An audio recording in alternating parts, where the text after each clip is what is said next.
ವಿಚಾರಿಸ್ತಾ ಇದ್ದೀರಾ. ಒತ್ತಡ ಬಂದಿದ್ರೆ ಕೆಳ ಹಂತದವರೆಗೂ ಬರಬೇಕಿತ್ತು. ಇನ್ವೆಸ್ಟಿಗೇಟಿಂಗ್ ಆಫೀಸರ್ ಅಲ್ಲಿದ್ದಾರೆ, ಸೂಪರ್ವೈಸಿಂಗ್ ನಾನಿದ್ದೀನಿ.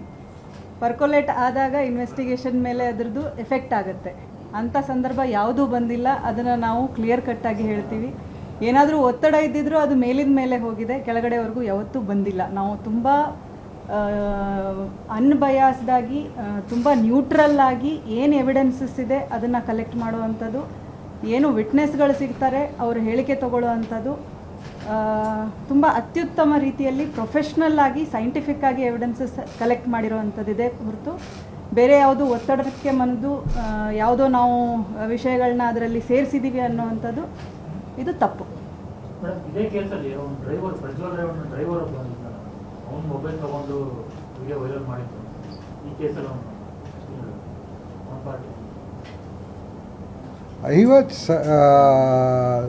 ಅವರು ಒಂದು ಸಾಕ್ಷಿಯಾಗಿ ಅವ್ರಿಗೆ ಕೋರ್ಟ್ನಲ್ಲಿ ಹಾಜರುಪಡಿಸಾಯಿತು. ಅವರು ಸಾಕ್ಷಿಯಾಗಿ ಅವರು ಹೇಳಿಕೆ ಕೊಟ್ಟಿದ್ದಾರೆ. ಆ ಡಿಫೆನ್ಸ್ ಲಾಯರ್ ಅವ್ರಿಗೆ ಕ್ರಾಸ್ ಕ್ವೆಶ್ಚನ್ ಕೂಡ ಮಾಡಿದ್ದಾರೆ. ಅವ್ರು ಸಾಕ್ಷಿಯಾಗಿ ನಾವು ಪರಿಗಣಿಸಿದ್ವಿ.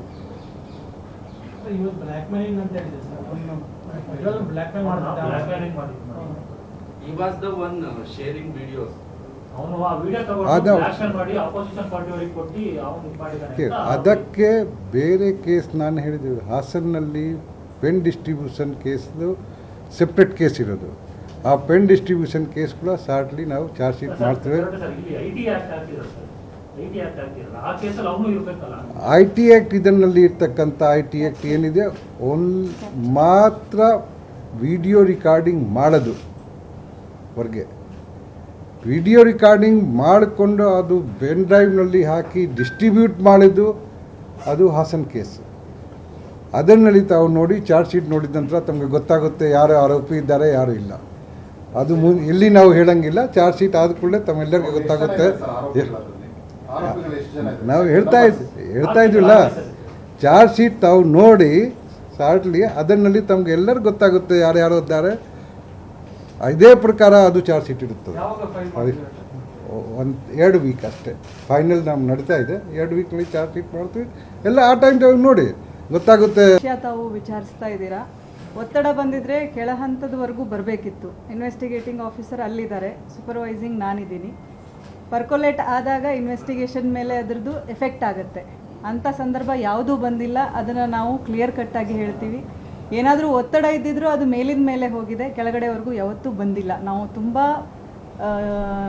ಅನ್ಬಯಾಸ್ಡಾಗಿ, ತುಂಬ ನ್ಯೂಟ್ರಲ್ ಆಗಿ ಏನು ಎವಿಡೆನ್ಸಸ್ ಇದೆ ಅದನ್ನು ಕಲೆಕ್ಟ್ ಮಾಡುವಂಥದ್ದು, ಏನು ವಿಟ್ನೆಸ್ಗಳು ಸಿಗ್ತಾರೆ ಅವ್ರ ಹೇಳಿಕೆ ತಗೊಳ್ಳುವಂಥದ್ದು, ತುಂಬ ಅತ್ಯುತ್ತಮ ರೀತಿಯಲ್ಲಿ ಪ್ರೊಫೆಷ್ನಲ್ ಆಗಿ ಸೈಂಟಿಫಿಕ್ ಆಗಿ ಎವಿಡೆನ್ಸಸ್ ಕಲೆಕ್ಟ್ ಮಾಡಿರೋವಂಥದ್ದಿದೆ ಹೊರತು ಬೇರೆ ಯಾವುದು ಒತ್ತಡಕ್ಕೆ ಮನದು ಯಾವುದೋ ನಾವು ವಿಷಯಗಳನ್ನ ಅದರಲ್ಲಿ ಸೇರಿಸಿದ್ದೀವಿ ಅನ್ನೋವಂಥದ್ದು ಇದು ತಪ್ಪು. ಇದೇ ಕೇಸಲ್ಲಿ ಒಂದು ಡ್ರೈವರ್ ಪ್ರಜ್ವಲ್ ಡ್ರೈವರ್ ಅವನು ಮೊಬೈಲ್ ತಗೊಂಡು ವಿಡಿಯೋ ವೈರಲ್ ಮಾಡಿದ್ದು ಈ ಕೇಸಲ್ಲಿ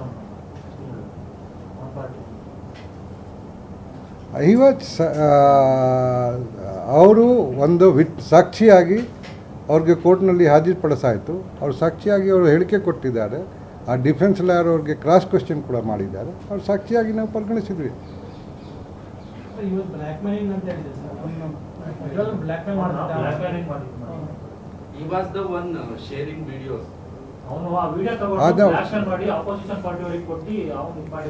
ಅದಕ್ಕೆ ಬೇರೆ ಕೇಸ್ ನಾನು ಹೇಳಿದ್ದೀವಿ. ಹಾಸನ್ನಲ್ಲಿ ಪೆನ್ ಡಿಸ್ಟ್ರಿಬ್ಯೂಷನ್ ಕೇಸ್ದು ಸೆಪ್ರೇಟ್ ಕೇಸ್ ಇರೋದು.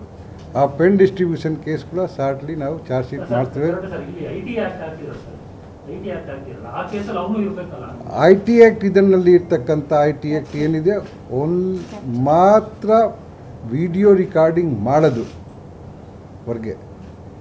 ವಿಡಿಯೋ ರಿಕಾರ್ಡಿಂಗ್ ಮಾಡಿಕೊಂಡು ಅದು ಪೆನ್ ಡ್ರೈವ್ನಲ್ಲಿ ಹಾಕಿ ಡಿಸ್ಟ್ರಿಬ್ಯೂಟ್ ಮಾಡಿದ್ದು ಅದು ಹಾಸನ್ ಕೇಸ್.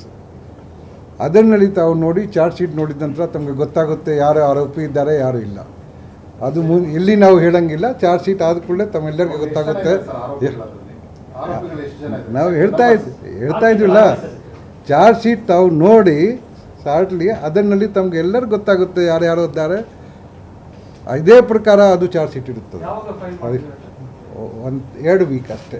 ಫೈನಲ್ ನಾವು ನಡೀತಾ ಇದೆ. 2 ವೀಕ್ನಲ್ಲಿ ಚಾರ್ಜ್ ಶೀಟ್ ಮಾಡ್ತೀವಿ. ಎಲ್ಲ ಆ ಟೈಮ್ ನೋಡಿ ಗೊತ್ತಾಗುತ್ತೆ ಯಾರಿದ್ದಾರೆ ಇದರಲ್ಲಿ.